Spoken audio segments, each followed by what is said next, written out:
राष्ट्रीय सहकारी शिक्षण प्रसारक मंडळ लिमिटेड चाळीसगाव संचलित माध्यमिक व उच्च माध्यमिक विद्यालय कळमडू, तालुका चाळीसगाव, जिल्हा जळगाव शैक्षणिक सहल 2024-25।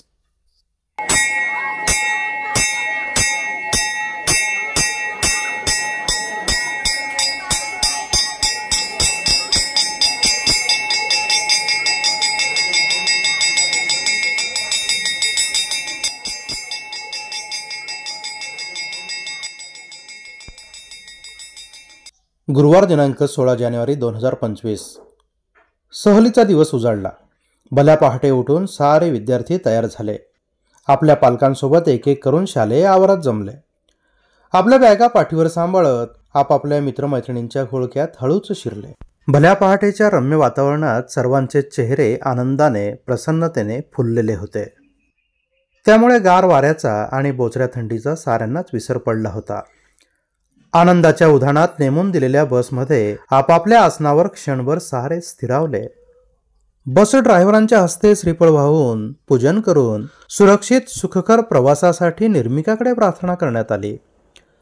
पूर्व दिशेला भास्कराचे आगमन होण्यापूर्वी सहलीतील सर्व विद्यार्थी व शिक्षकांना आपल्यामध्ये सामावून घेत तीनही बसेस सकाळी 5:30 वाजता मार्गस्थ झाल्या। नृत्य, गाणी, गप्पा गोष्टी यांची लयलूट करत सारेच निघाले। लाल तांबड्या केशरी रंगांची उधळण करत जणू सूर्यदेवांनीही वाटेत साऱ्यांचे स्वागत केले। निवांत असलेल्या कन्नड घाटातून जाताना घाटातली वाट काय तिचा थाट, मुरकते गिरकते लवते पाठोपाठ, खाली खोल दरी वर उंच कडा, भला मोठा नाग जणू हुबा काढून फणा, निळी निळी परडी कोणी केली पालथी, पाने फुले सांडली वरती आणि खालती, भिऊ नका कोणी पाखरांची गाणी, सोबतीला गात गात खळाळत पाणी, घाटातली वाट काय तिचा थाट, गाणी म्हणू टाळ्या पिटू जाऊ रुबाबात, या सरिता पत्की यांच्या कवितेची आठवण झाली। आणि सारेच पोहोचले सहलीतील पहिल्या स्थळी म्हणजे कृष्णेश्वर। ज्योतिर्लिंग हे भगवान शिवाचे म्हणजे शंकराचे अद्वितीय रूप आहे। ज्योती म्हणजे प्रकाश आणि लिंग म्हणजे चिन्ह। ज्योतिर्लिंग म्हणजे भगवान शिवाचे तेजस्वी चिन्ह। या ज्योतिर्लिंगांना खूप पवित्र मानले जाते। भगवान शंकराची 12 ज्योतिर्लिंगे आहेत। महाराष्ट्रात 5 ज्योतिर्लिंगे आहेत। परळी वैजनाथ, भीमाशंकर, त्र्यंबकेश्वर, घृष्णेश्वर, औंढा नागनाथ। या 5 ज्योतिर्लिंगांना एकत्रितपणे पंच ज्योतिर्लिंग असेही म्हणतात। असे मानले जाते की भगवान शंकर या 12 ठिकाणी ज्योतीच्या रूपात निवास करतात। यामुळेच या ठिकाणांना ज्योतिर्लिंग म्हणतात। सर्व 12 ज्योतिर्लिंगे स्वयंभू आहेत। घृष्णेश्वर मंदिर हे एक प्राचीन मंदिर असून ते 12 ज्योतिर्लिंगांपैकी एक आहे। माध्यमिक व उच्च माध्यमिक विद्यालय कळमडूपासून सुमारे 90 किलोमीटर अंतरावर हे मंदिर आहे, तर छत्रपती संभाजीनगर जिल्ह्यातील दौलताबाद पासून 11 किलोमीटर अंतरावर आणि वेरूळ लेण्यांजवळ हे मंदिर आहे। शिवपुराण, स्कंदपुराण, रामायण, महाभारत या धार्मिक ग्रंथात या ठिकाणाचे उल्लेख मिळतात। घृष्णेश्वर हे 12वे ज्योतिर्लिंग मानले जाते। वेरूळ गावातील येलगंगा नदीजवळ हे मंदिर आहे। छत्रपती शिवाजी महाराज यांचे आजोबा आणि शहाजीराजे भोसले यांचे वडील मालोजीराजे भोसले यांनी या मंदिराचा प्रथमतः 16व्या शतकात जीर्णोद्धार केला। सध्याच्या अस्तित्वात असलेले मंदिर इसवी सन 1730 मध्ये मल्हारराव होळकरांच्या पत्नी गौतमीबाईंनी बांधलेले आहे। नंतर शिवभक्त पुण्यश्लोक अहिल्यादेवी होळकरांनी या मंदिराचा परत एकदा जीर्णोद्धार केला। मंदिराचे बांधकाम लाल रंगाच्या दगडामध्ये करण्यात आले असून या मंदिराचे नक्षीकाम अवर्णनीय आहे। या मंदिराला 27 सप्टेंबर 1960 रोजी राष्ट्रीय संरक्षित स्मारक म्हणून घोषित करण्यात आले। असे एकूण 5 ज्योतिर्लिंग मानले जातात आणि याच्या बाहेर पण आहे। म्हणजे गुजरातमध्ये शिर्डी सोमेश्वर आहे, तसंच मध्य प्रदेशमध्ये उज्जैनला ओंकारेश्वर, महाकालेश्वर, नंतर उत्तर भारतामध्ये गेलं तर काशी विश्वनाथ, नंतर जम्मू काश्मीरमध्ये बद्रीनाथ, केदारनाथ,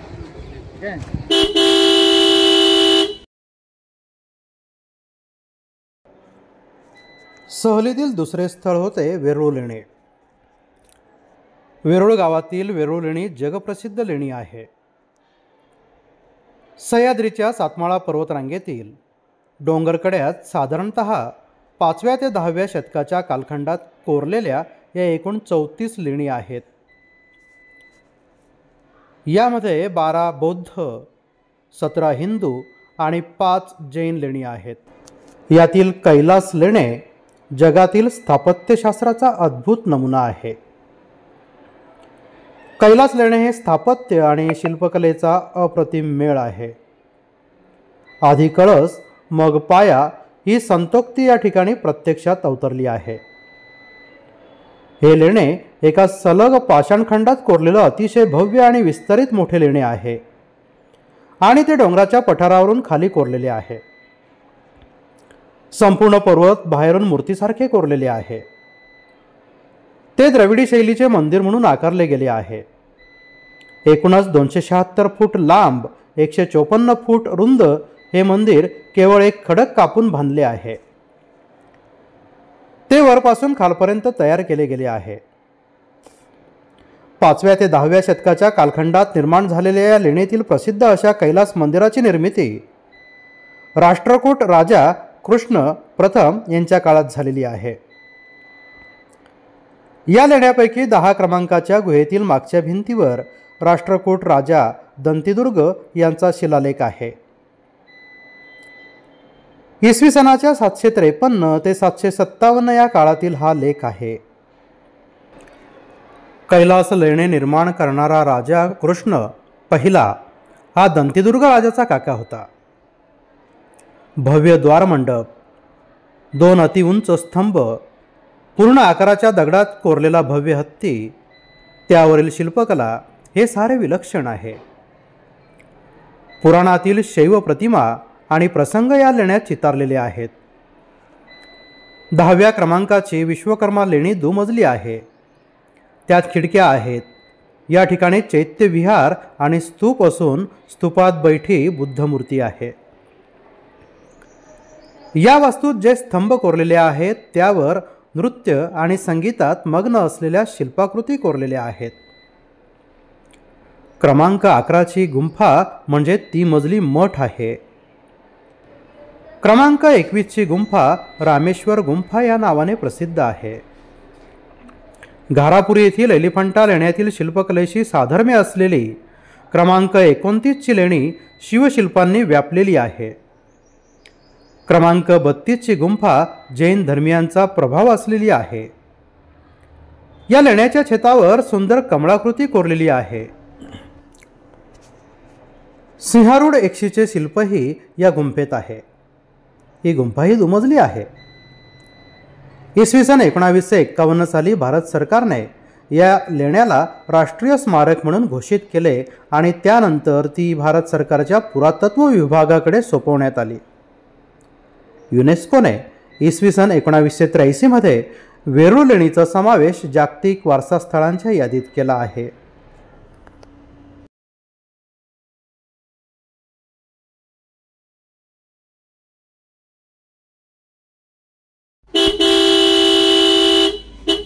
महाराष्ट्रात जगप्रसिद्ध अजिंठा वेरूळ लेण्यांव्यतिरिक्त अभिमान बाळगावा अशा अनेक वास्तू आहेत. यादवांची राजधानी असलेल्या देवगिरीचा दुर्ग म्हणजेच दौलताबादचा किल्ला हा त्यापैकीच एक आहे. रामदेवराय यादवांपासून निजामशाहीपर्यंत अनेक राजांचे कर्तृत्व पाहिलेला हा किल्ला छत्रपती संभाजीनगरची शान आहे. छत्रपती संभाजीनगरपासून सुमारे 15 किलोमीटरवर असलेल्या या किल्ल्याचे मूळ नाव देवगिरी असे आहे. देवगिरी हा किल्ला एका 200 मीटर उंच दगडाच्या टेकडीवर वसलेला आहे. राष्ट्रकूट राज्यातील श्री वल्लभ याने इसवी सन 756 ते 772 या काळात हा किल्ला उभारला. भारताच्या इतर कोणत्याही राज्यात दिसणार नाही असा हा किल्ला दक्षिणेच्या प्रवेशद्वारीच उभा असल्यामुळे दक्षिणेच्या इतिहासात त्याला फार महत्त्व होते. किल्ल्याचा डोंगर 600 फूट उंचीचा असून त्याच्या भोवती 50 फूट रुंदीचा खोल पाण्याने भरलेला खंदक आहे. खंदकाच्या तळापासून 150 ते 200 फूट उंचीचा कडा इतका तासून काढलेला आहे की सापालाही वर चढून जाता येणे शक्य नाही. महाद्वारातून प्रवेश केल्याबरोबर उजव्या बाजूला चांद मिनार नावाचा मनोरा दिसतो. 21व्या शतकात मुस्लिम राज्यकर्त्यांनी उभारलेल्या या मनोऱ्याची उंची 210 फूट असून बुंद्याचा परीघ 70 फूट आहे. याला एकूण 4 मजले आहेत. याच भागात किल्ले सिकन नावाची एक तोफ ठेवलेली आहे. ही तोफ पंचधातूंची आहे. या तोफेला मेंढा तोफ असेही म्हणतात. ही तोफ अतिशय अद्भुत आहे. या तोफेची खासियत म्हणजे ती तोफ एका माऱ्यात एखादा गड किंवा किल्ला उद्ध्वस्त करण्याची क्षमता त्यामध्ये आहे. ही तोफ पंचधातूंनी निर्माण केली आहे. जवळच एक 180 स्तंभाचे हेमाडपंथी मंदिर आहे. 1950 मध्ये लोकांनी स्वयंस्फूर्तीने येथे भारत मातेची मूर्ती स्थापन केली.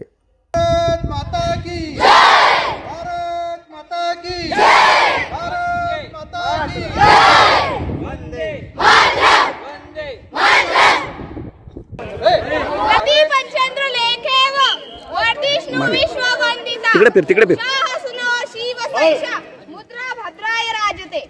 श्री शंभो शिव जातस्य मुद्रा योरी वराजते यदम कस्य विनोलेखा वर्तते कस्सलोपरी. बोलो छत्रपती शिवाजी महाराज की जय. या मंदिरासमोरच हत्ती हौद नावाचा 150 फूट लांब, 100 फूट रुंद आणि 23 फूट खोल असा विस्तीर्ण जलाशय आहे. राजा रामदेव धान्य व दारुगोळा ठेवत असलेला काळकोट पाहण्यासारखा आहे. याच धान्य गोदामामध्ये फितुरी झाली होती. तेथे धान्याऐवजी मिठाची पोती रचली गेली आणि भुकेल्या पोटी मराठी फौजेचा पराभव झाला. तसेच अल्लाउद्दीन खिलजीने दक्षिणेतील पहिले पाऊल देवगिरी किल्ल्यावरच टाकले. यादव साम्राज्याची राजधानी असलेला हा किल्ला इसवी सन 1338 मध्ये हरपाळ देवाला ठार मारून अल्लाउद्दीन खिलजीने ताब्यात घेतला. या किल्ल्याने खिलजी, तुघलक, बहामनी, मुघल, निजाम, मराठा या घराण्यांचे स्वामित्व स्वीकारले होते. मोहम्मद तुघलकाने तर इसवी सन 1327 मध्ये आपली राजधानी दिल्लीहून देवगिरीला आणली. त्यानंतर देवगिरीला दौलताबाद हे नाव दिले. 1950 मध्ये निजामाचे राज्य खालसा केल्यानंतर देवगिरीला स्वातंत्र्याचा प्रकाश लाभला. शिवलिंगाच्या आकाराचा हा गड म्हणजे स्थापत्य कलेचा एक उत्कृष्ट नमुना आहे.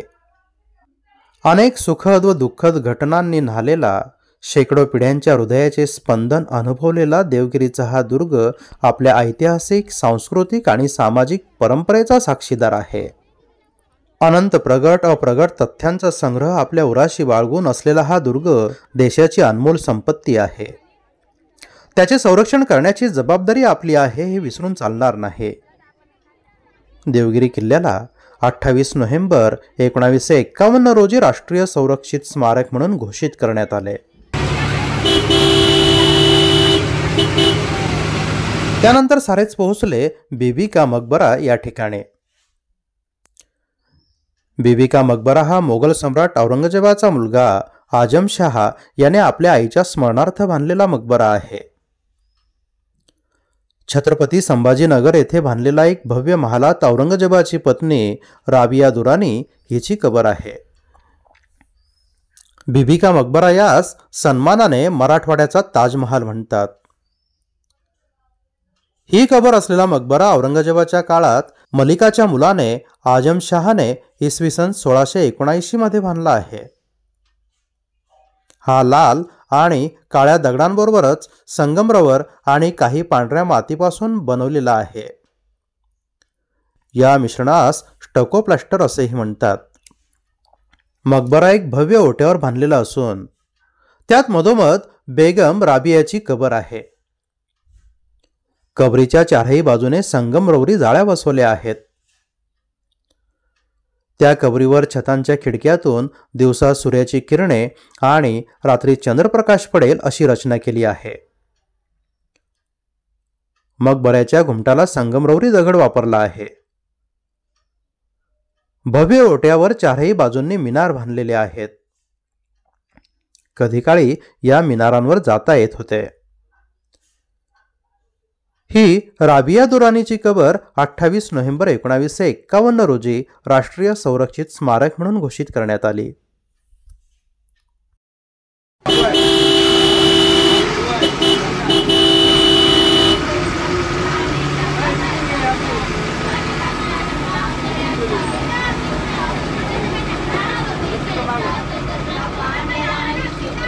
सिद्धार्थ उद्यान व प्राणी संग्रहालय हे छत्रपती संभाजीनगरमधील उद्यान व प्राणी संग्रहालय आहे. हे उद्यान 1985 मध्ये छोट्या स्वरूपात सुरू करण्यात आले होते.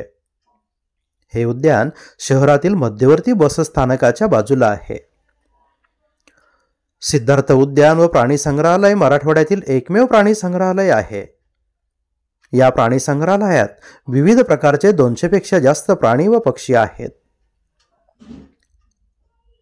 हे विशेषतः मराठवाड्यातील एक प्रमुख प्रेक्षणीय स्थळ असून विद्यार्थ्यांच्या सहलीसह लाखो पर्यटक दरवर्षी प्राणी संग्रहालयाला भेटी देतात.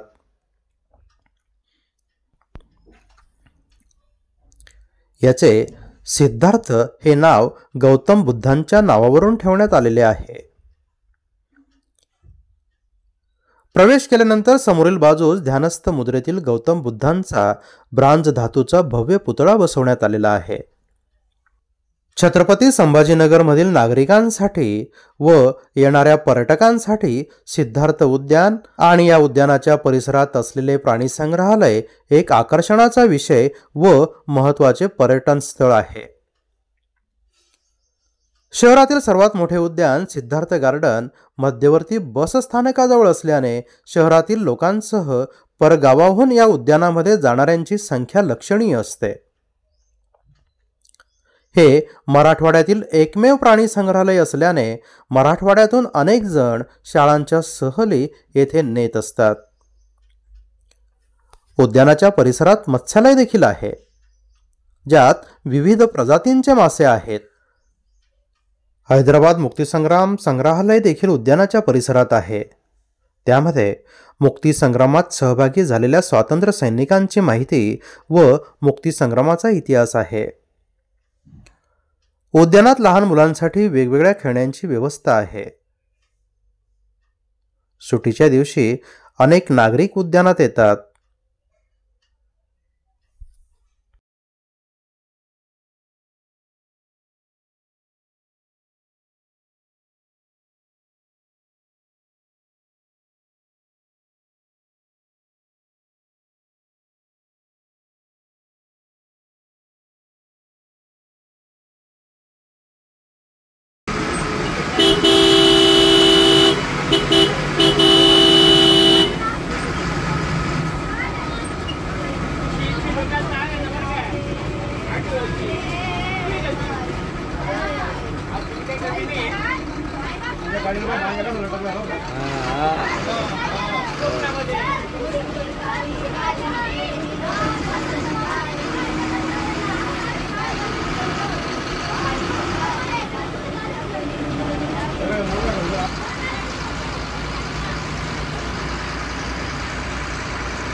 त्यानंतर मुक्कामासाठी सारेच पोहोचले देवगड या ठिकाणी.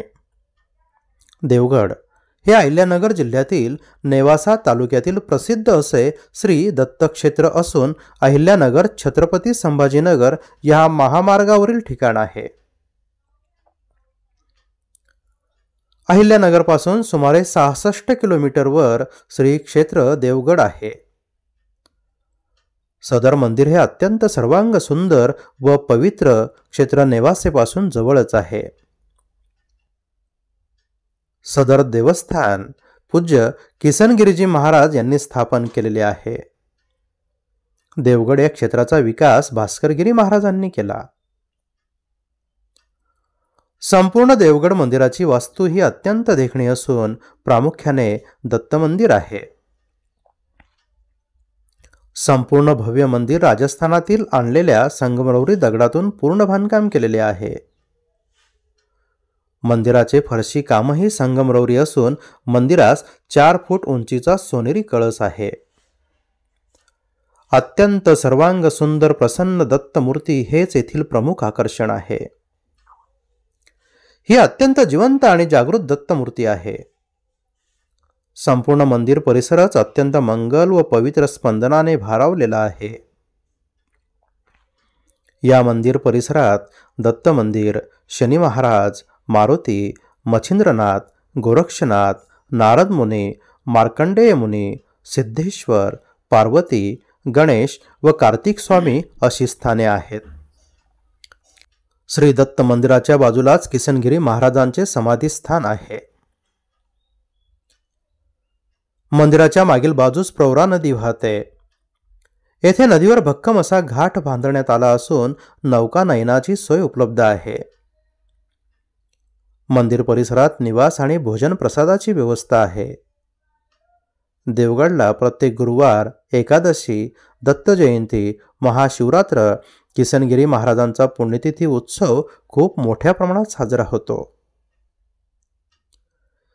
देवगड या ठिकाणी आम्ही मुक्काम केला आणि दुसऱ्या दिवशी भल्या पहाटे निघालो शनी शिंगणापूर या देवस्थानाला.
शिर्डीजवळ वसलेले जागृत क्षेत्र म्हणून शनी शिंगणापूर हे सर्वांना परिचित आहे. नेवासा तालुक्यात सोनई गावापासून जवळच शनीचे शिंगणापूर हे प्रसिद्ध तीर्थक्षेत्र आहे. येथे शनिदेव स्वयंभू पाषाण रूपात विराजमान आहेत. स्वयंभू शनिदेवाची मूर्ती तत्कालीन स्थानिक गावातील मेंढपाळांना सापडली होती असे मानले जाते. शनिदेवाची मूर्ती 5 फूट 9 इंच उंचीची आहे. या मंदिरात असलेल्या दगडी स्तंभास शनिदेवाची मूर्ती मानले जाते. या स्तंभाला तसा वेगळा आकार नाही. विशेष म्हणजे हा देव उघड्यावरच एका चौथऱ्यावर आहे. देव आहे पण देऊळ नाही असे या देवाचे वैशिष्ट्य आहे.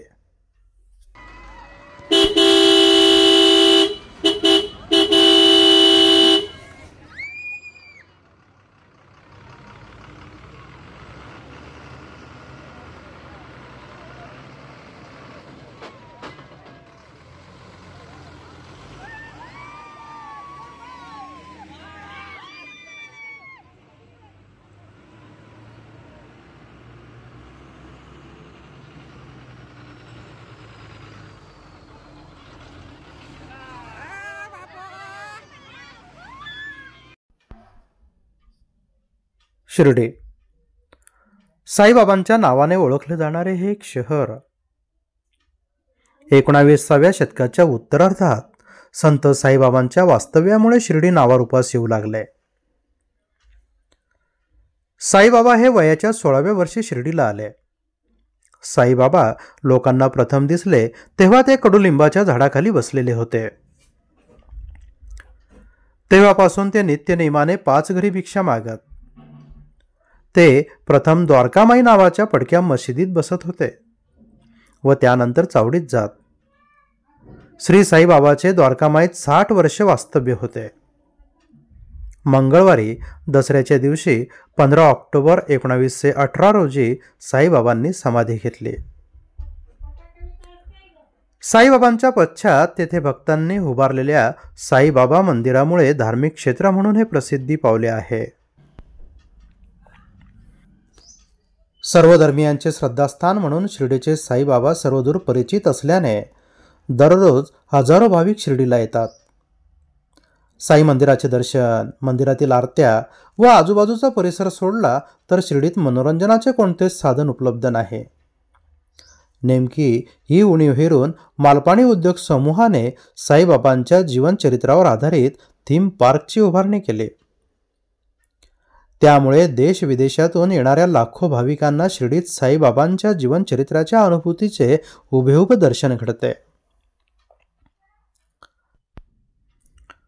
साईतीर्थ हे शिर्डी येथे असलेले भारतातील पहिले भक्ती थीम पार्क असून ते साईबाबा मंदिरापासून फक्त 5 मिनिटांच्या अंतरावर आहे. सबका मालिक एक हा मानवतेचा संदेश साईबाबांनी संपूर्ण विश्वाला दिला. हा संदेश सर्वसामान्य माणसापर्यंत पोहोचवणे आणि साईबाबांच्या समाधीच्या दर्शनासाठी देश विदेशातून येणाऱ्या लाखो भाविकांना मनोरंजनाचे साधन उपलब्ध व्हावे या प्रमुख उद्देशाने मालपाणी उद्योग समूहाने शिर्डीत साईतीर्थ या मेगा थीम पार्कची निर्मिती केली.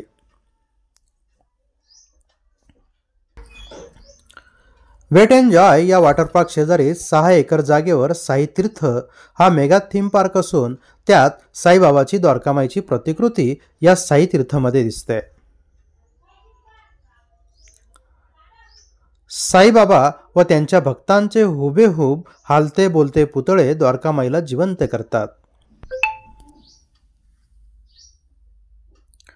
72 फुटी भव्य रुपेरी पडद्यावर साकारण्यात आलेला सबका मालिक एक हा चित्रपट साईबाबांच्या भक्तांना 100 वर्ष जुन्या शिर्डीचे दर्शन घडवतो. श्री खंडोबा मंदिर, गुरुस्थान, द्वारकामाई, चावडी आदी ठिकाणी घडलेल्या बाबांच्या दैवी लीलांची अनुभूती यातून पाहायला मिळते. भारतातील प्रमुख 10 तीर्थस्थळांची सफर करण्याचा आनंद टेम्पल राईड या आकर्षणातून घडतो. शिर्डीला येणारा भक्तवर्ग देशभरातून असल्याने सर्व माहिती हिंदी भाषेतून दिली जाते. सोबतीला कर्णमधुर संगीत आहे.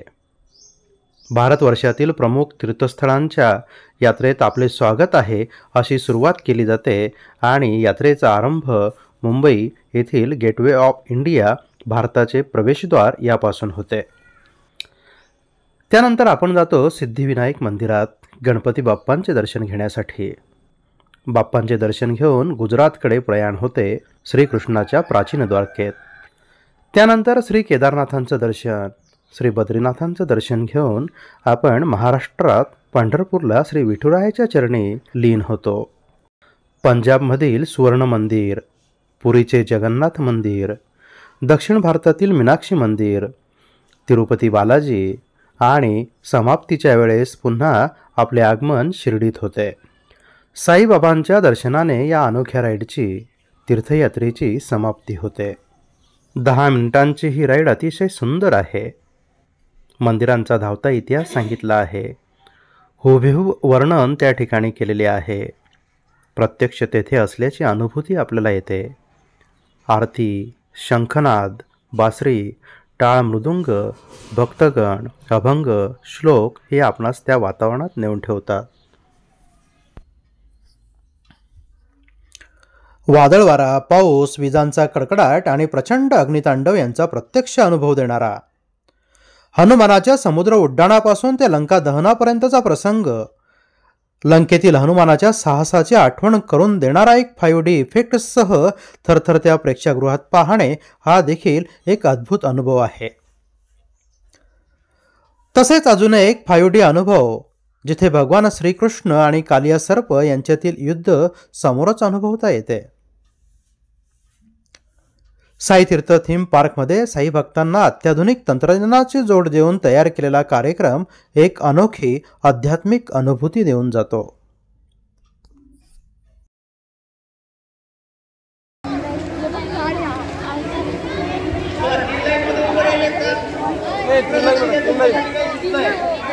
सर्व विद्यार्थी व शिक्षकांचे वॉटर पार्क मध्ये सहर्ष स्वागत आहे. वॉटर पार्क मध्ये खेळत असताना कोणीही पळायचं नाही, तर पाय ओले असल्यामुळे तुम्ही घसरून पडू शकता, तुम्हाला मार लागू शकतो. कोणत्याही राईडवरती उलट चढत जायचं नाही. आणि आम्ही सर्वजण पोहोचलो वॉटर पार्क या ठिकाणी. साईबाबा मंदिरापासून 10 मिनिटांच्या अंतरावर शिर्डी वॉटर पार्क आहे. हा वॉटर पार्क मालपाणी ग्रुपने सुरू केलेला आहे. साईबाबांच्या दर्शनासाठी येणाऱ्या भाविकांसाठी तसेच शिर्डीला येणाऱ्या पर्यटकांसाठी शिर्डी वॉटर पार्क हे असे एक ठिकाण आहे की जेथे मनोरंजनही होते आणि पाण्यात मनसोक्त खेळण्याचा आनंदही मिळतो. तसे पाहिले तर वॉटर पार्क मुलांसाठी आवडते ठिकाण, त्यामुळे आम्हीही तिकडे मोर्चा वळवला.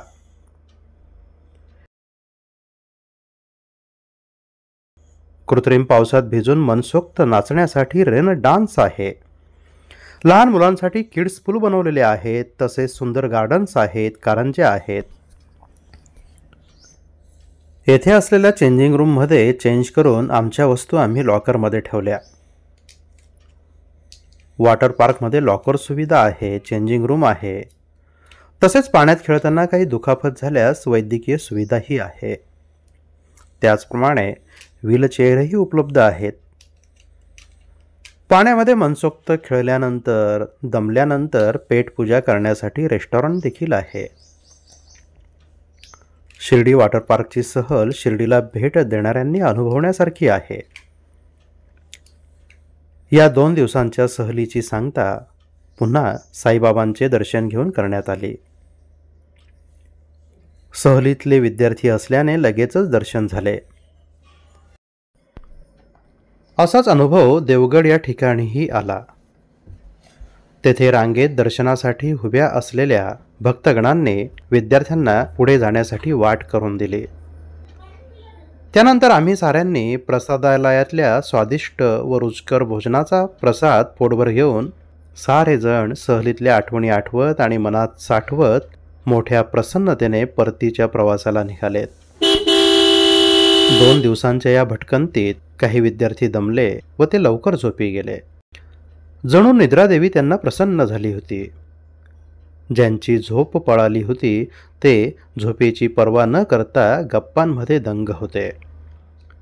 ज्या विद्यार्थ्यांवर निद्रादेवी रुसली होती ते मात्र डोळे बंद करून निद्रादेवीची आराधना करत होते. तसे पाहिले तर शिर्डी ते कोपरगाव फारच कमी अंतर, पण या प्रवासातील रहदारीच्या अडथळ्यांमुळे बस कासव गतीने पुढे सरकत होती.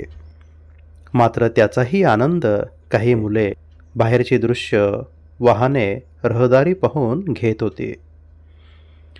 नवीन वातावरणाशी जुळवून घेत होते. खरोखरच असा फेरफटका मुलांना मोकळे होण्यास, एकमेकांमध्ये मिसळण्यास, एकमेकांना समजून घेण्यास, जाणून घेण्यास, निसर्ग समजून घेण्यास मदत करतात. साधारणतः 1 वाजेच्या सुमारास आम्ही सारे जण कळमडू या ठिकाणी पोहोचलो. 3ही बसचालकांनी आमचा प्रवास आनंददायक आणि सुखकर केल्याने मोठ्या समाधानाने, आपुलकीने त्यांना प्रेमाची उबदार शाल व श्रीफळ देऊन त्यांच्याबद्दलचा स्नेह कृतज्ञतापूर्वक व्यक्त करण्यात आला आणि खऱ्या अर्थाने सहलीची सांगता झाली. धन्यवाद.